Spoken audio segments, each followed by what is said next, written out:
Hello लोगोफोर,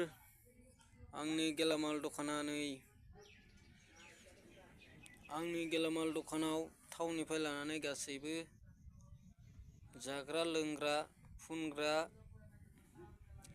सामान मोनजोबगोन आरो लोगोसे हाबानि प्रेजेन्टबो मोनगोन आरो बहि कलम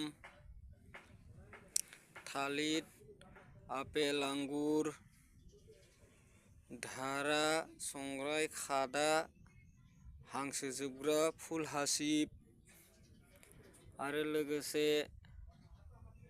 फुजानि आपेल आंगुर थालिर किसमिस सिरि नकुलदाना बातासा आरो थिंख्लिया फिसा साइजनिफ्राय गिदिरसिम दं लोगोफोर आरो फैसा सोग्रा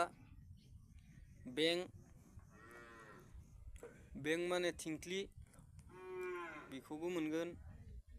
जग गासैबो मोनजोबगोन लोगोफोर, फैनानैल' लांफै। आंनि दखाना उदालगुरि तिनिआलि सकआव दं लोगोफोर। दिनैनि भिडिअ'आ एसेनोसै।